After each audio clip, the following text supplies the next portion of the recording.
Ei pessoal, aqui é a Thalita e bem-vindos à Casa da Coruja. E hoje eu vou fazer a atualização dos meus projetos de leitura.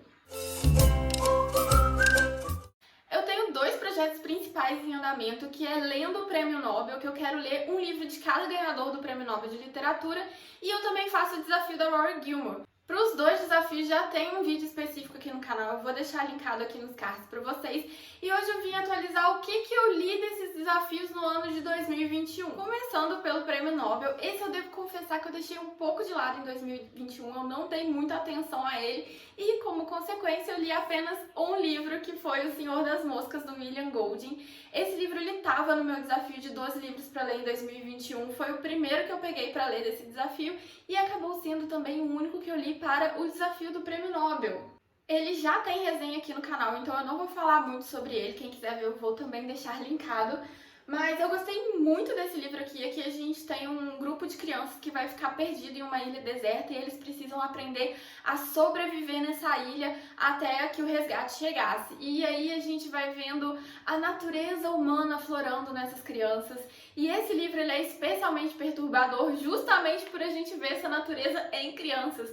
A gente sempre acha que crianças são aqueles anjinhos que nunca faz nada de mal e no decorrer desse livro a gente vai tendo essa ideia bastante desconstruída. E daí, já pegando o gancho pro projeto da Rory Gilmore, esse livro ele também tá na lista dela, então ele já conta aí para a primeira atualização desse projeto.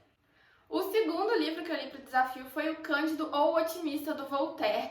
E eu gostei do livro, achei interessante, mas não foi aquele livro que eu super queria voltar para a narrativa, que eu sentia vontade de pegar.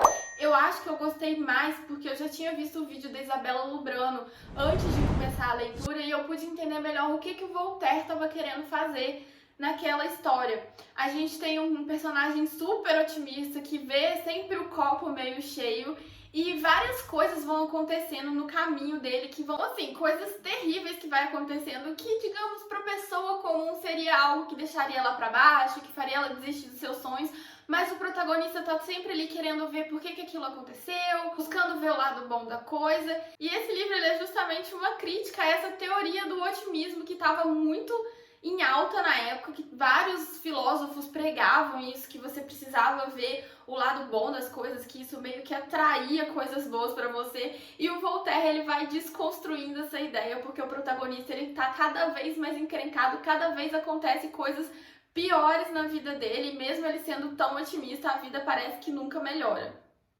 O terceiro livro foi As Bruxas de Salem, do Arthur Miller. Eu li esse livro especificamente porque eu queria ler Eu, Tituba, da Marisa Condé, depois, mas eu queria conhecer o livro original antes. Para quem não sabe, esse livro ele vai ser contado a partir de um evento real, que foi o julgamento das Bruxas de Salem na época da Inquisição da Igreja. Várias mulheres dessa cidade de Salem foram julgadas como bruxas e condenadas como tal, baseado em toda aquela história de que mulheres que conheciam as ervas, que sabiam fazer esses remédios naturais, ou mulheres que se impunham muito, que tinham muita vontade própria, eram vistas como bruxas pela igreja na época da Inquisição, e todas elas foram julgadas como tal, mesmo sem ter nenhuma prova, né, gente? Porque que prova a gente pode ter contra a bruxaria? Mas assim, nos termos da época, elas foram condenadas como bruxas. E esse livro ele traz uma visão muito interessante sobre o que seria a histeria coletiva. De repente, uma pessoa começa a falar que alguém está praticando bruxaria, que ela ficou passando mal, que ela contraiu uma doença em razão da bruxaria de outro, e aí começam a aparecer vários relatos parecidos de pessoas que nunca tinham falado nada, de repente começa, verdade, eu lembro disso, ela fez isso comigo mesmo, e assim, a partir da mentira inventada por uma pessoa, todo mundo começa a acreditar nessa mentira e a inventar suas próprias mentiras para meio que entrar na onda ali dos depoimentos, na onda das denúncias, e a gente vai vendo essa mentira se espalhando de forma avassaladora pela cidade. A gente tem aí no final, como consequência, eu acho que o julgamento de mais de 30 mulheres condenadas pelo crime de bruxaria. O próximo livro é Frankenstein, da Mary Shelley. E, gente, que livro que me surpreendeu, porque eu esperava uma coisa completamente diferente do que é a história dele. A gente acompanha o Dr. Frankenstein, porque pra quem não sabe, Frankenstein não é o monstro, Frankenstein é o doutor que criou o monstro. e a gente vai acompanhar ele meio que fugindo daquilo que ele criou. Ele começa pedindo carona num navio para sair da cidade que ele estava, e no decorrer da viagem de navio ele vai contando pro capitão a sua história, como ele teve a ideia de criar o monstro, como foi essa criação e o que aquilo gerou nele depois. Esse foi um livro que depois que eu terminei de ler, eu passei a gostar dele muito mais do que durante a leitura. Assim que eu terminei, eu achei que ele ia ficar ali numas 3 estrelas, mais ou menos, mas com o passar do tempo, quanto mais eu fui analisando aquilo que eu tinha lido, mais ele foi crescendo no meu gosto. É uma história que trata muito sobre a natureza humana, sobre a gente não saber lidar com as consequências dos nossos atos. O próximo livro é Jane Eyre, que é um livro que eu acabei de ler faz pouco tempo, já saiu resenha dele aqui no canal. Tinha muito tempo que eu não me conectava tanto com o meu personagem. A gente tem nesse livro uma história de formação, a gente acompanha a Jane desde ali antes dos seus 10 anos, quando ela fica órfã e vai morar na casa da tia dela, uma tia que não gosta dela, que faz questão de demonstrar que ela só tá cuidando da menina por pura obrigação, até ela se tornar uma adulta completamente formada. E no meio desse caminho a gente vai passando por muitos momentos com a Jane, todos esses momentos fundamentais para a criação da sua personalidade. A gente acompanha ela enquanto ela passa 6 anos em um colégio interno, onde vai ser o primeiro momento que ela vai ter contato com laços afetivos, realmente, em que ela vai criar ali suas primeiras amizades.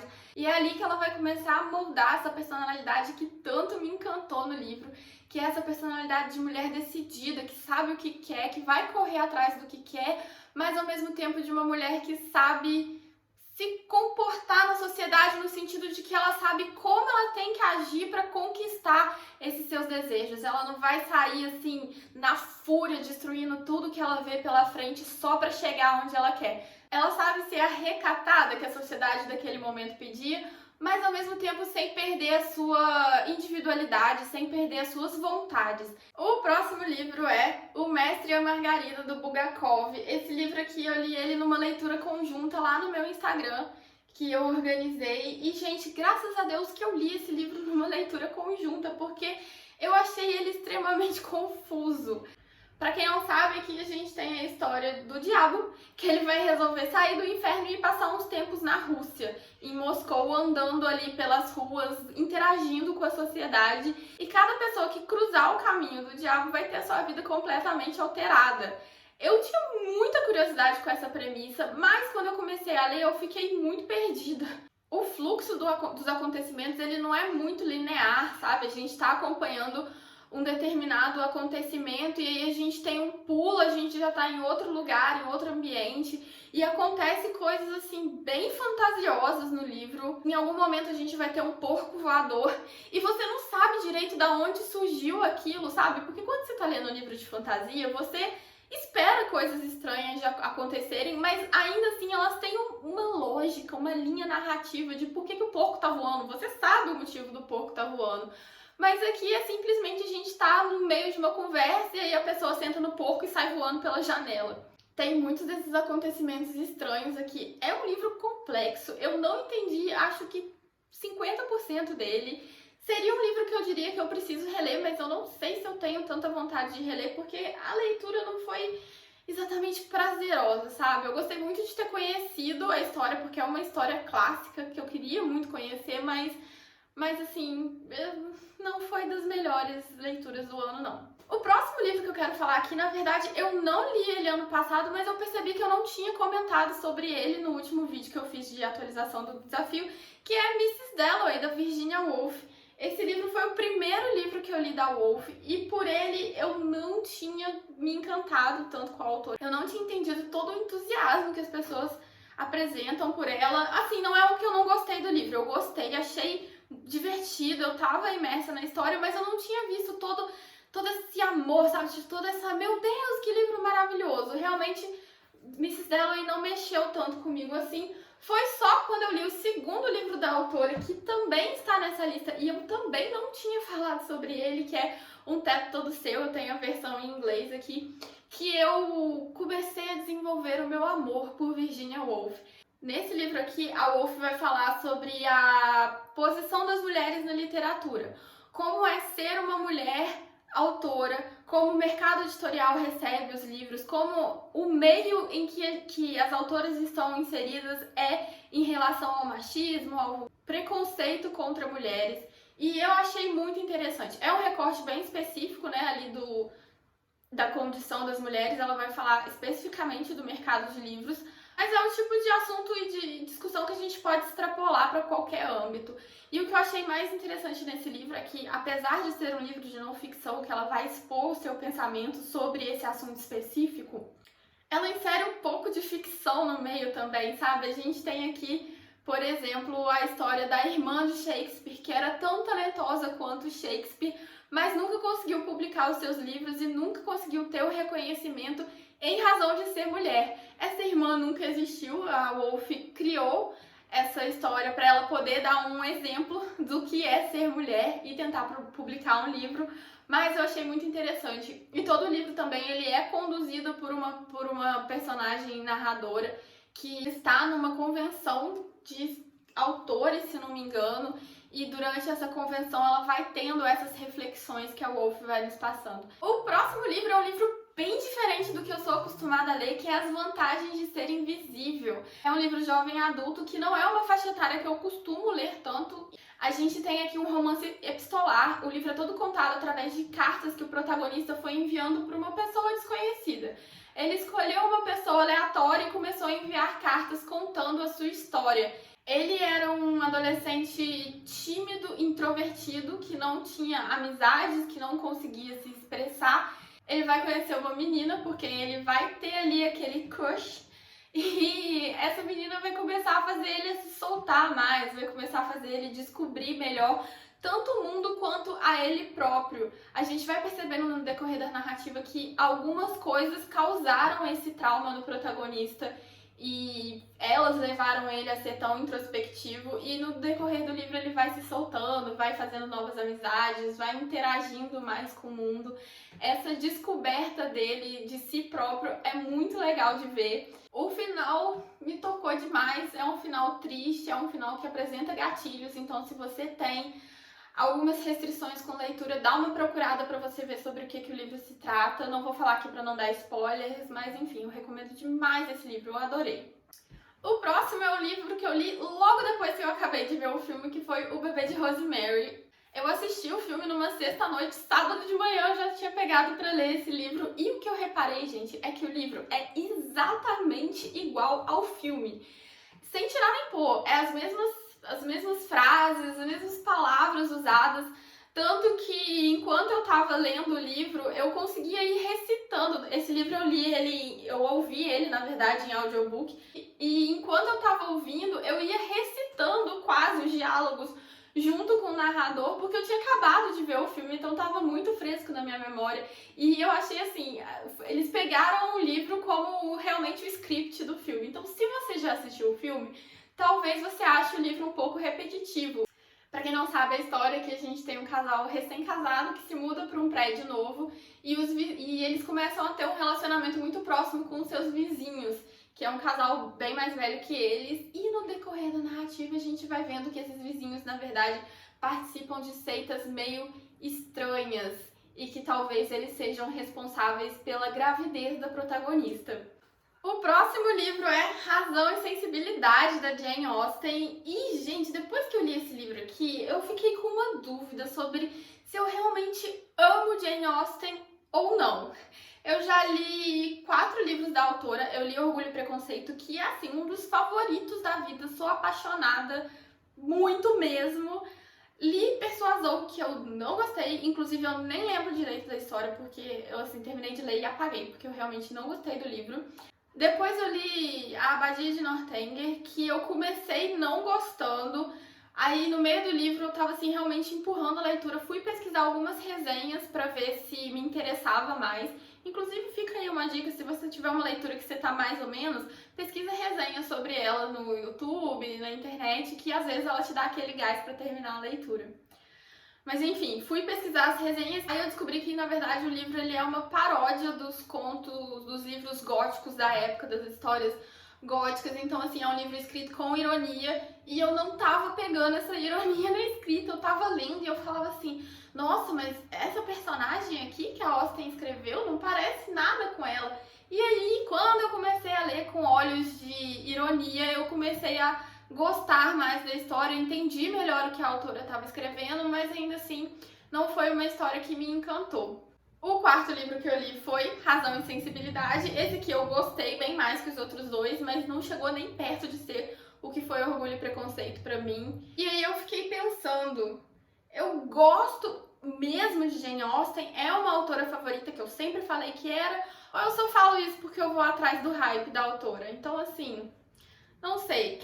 O próximo livro é A Sombra do Vento, do Carlos Ruiz Zafón. Gente, esse livro ele tava na minha lista de desejos há anos, eu queria muito ler, mas eu queria ler sem saber direito como que era a história. Eu esperava que fosse um livro meio filosófico, com várias reflexões do Zafón, uma coisa densa, assim, enfim, eu não sei o que eu esperava desse livro, mas não foi o que eu encontrei aqui. Aqui a gente tem a história do protagonista Daniel, que a gente começa acompanhando ele enquanto criança, e o pai dele leva ele no cemitério dos livros esquecidos, que é uma biblioteca meio subterrânea, e fala que ele pode escolher qualquer livro que ele quiser lá. E ele escolhe o livro chamado A Sombra do Vento. E ele ama de paixão o livro, ele vai pesquisar um pouco sobre o autor e nessas pesquisas ele vê que o autor, na verdade, desapareceu da face da Terra, todos os seus livros desapareceram junto com eles e ele fica muito intrigado com essa situação e começa a pesquisar a respeito desse autor, a tentar descobrir onde está Julian Carracks, que é o autor de A Sombra do Vento. Então, é um livro meio policial, meio suspense, mas com uma escrita maravilhosa, perfeita. A ambientação que o Zafón consegue criar nos livros dele é assim, gente, é de outro mundo. Eu me sentia passeando pelas ruas frias de Barcelona junto com o Daniel, e muito engraçado, porque enquanto eu tava lendo, eu tava assim, nossa, mas essa vibe que esse livro tá me passando aqui, eu já vi em outro livro, eu parece que eu tô lendo uma continuação de algum outro livro, e daí eu percebi que era Marina, do Zafón. Então, assim, podemos perceber que ele tem uma escrita muito dele, muito característica, que ele consegue fazer transparecer em todos os livros. O próximo livro é A Arte da Guerra, um livro aí super conhecido, super famoso de não ficção, que eu não gostei. Eu não sei o que eu esperava desse livro, se talvez eu fosse ver aí toda uma estratégia militar para uma campanha específica, mas eu não gostei mesmo do livro. Eu li meio que na obrigação por causa do projeto. A gente vai ter vários pontos que o Sun Tzu vai colocando, máximas que ele entende, de como dominar a arte da guerra, e embaixo ele vai explicando melhor um pouco sobre essa máxima que ele tem, sobre esses princípios que ele segue. Eu não gostei dessa estrutura do livro, eu achei que ia ser uma narrativa direta, sabe? Fluida, e não, ele é realmente dividido em tópicos, então, enfim, não gostei. Pra ser sincera, eu nem lembro de algum ponto pra falar aqui com vocês, então realmente foi uma leitura decepcionante. O penúltimo livro da lista é As Virgens Suicidas, e eu achava que ia ser um favorito da vida, e eu não gostei desse livro também. Aqui a gente tem a história de 5 irmãs que todas elas vão se suicidar num espaço de tempo de 1 ano. E o que eu achava do livro é que a gente ia acompanhar essas irmãs, ia viver ali com elas, ia entender o que elas estavam sentindo, pelo que elas estavam passando, por que elas estavam se suicidando, assim, uma em seguida da outra. Realmente, assim, mergulhar na vida delas. Mas, na verdade, o livro não é narrado pelas irmãs. O livro é narrado pelos vizinhos dessas irmãs. Um grupo ali de adolescentes que fica olhando elas enquanto elas brincam em frente à casa delas, fica olhando elas pela janela, e aí quando elas começam a se suicidar, eles começam a conjecturar por que elas estariam cometendo esse suicídio. E é meio que o suicídio causa nesse grupo de adolescentes, e não exatamente o suicídio em si, sabe? A gente não acompanha o que aquelas irmãs estavam sofrendo, pelo que elas estavam passando, o que levou elas a se suicidar. E era isso que eu esperava do livro, era isso que eu queria ver, e não a visão de terceiros sobre esse suicídio. Então eu fiquei bem decepcionada, eu achei o livro bem chatinho. E o último livro da lista foi um livro que eu li exclusivamente por conta do projeto. Eu peguei a lista e escolhi um livro que eu nunca tinha ouvido falar pra ler, E o escolhido foi The Awakening, da Kate Chopin. Ele não tem tradução aqui no Brasil. Nesse livro a gente acompanha a protagonista enquanto ela passa as férias de verão com sua família na costa da Inglaterra, em 1921 mais ou menos. E com o passar do livro a gente vai descobrindo que o casamento dela está longe de ser perfeito e ela está presa naquele relacionamento pelas convenções da época que obrigam ela a continuar casada. E durante essas férias de verão ela vai conhecer o caseiro do local em que eles estão hospedados e vai começar a desenvolver um relacionamento com esse caseiro. É uma história que, a princípio, eu gostaria muito de ler. Eu gosto muito de ler sobre a condição feminina, sobre diferentes visões da condição feminina ao longo do tempo, mas não sei, eu senti que faltou um pouco de aprofundamento, ou talvez eu que não estava tão ligada assim na leitura enquanto eu estava lendo, mas a sensação que eu fiquei realmente foi que a história foi um pouco rasa. Eu queria mergulhar mais no psicológico da protagonista, mergulhar mais em tudo que ela estava passando, e ficou com um gostinho assim de quero mais, sabe? Não achei o livro chato, mas também nada demais. Bom, então é isso, pessoal. Esses foram os livros que eu li para os meus desafios. Até que pro desafio da Rory eu dei uma boa andada esse ano, li bastante coisa. O Nobel eu preciso dar mais atenção a ele ano que vem. Se você já leu algum desses livros que eu citei aqui no vídeo hoje, me conta aqui nos comentários o que você achou. E eu vejo vocês amanhã para mais um vídeo do Talhe Todo Dia. Tchau!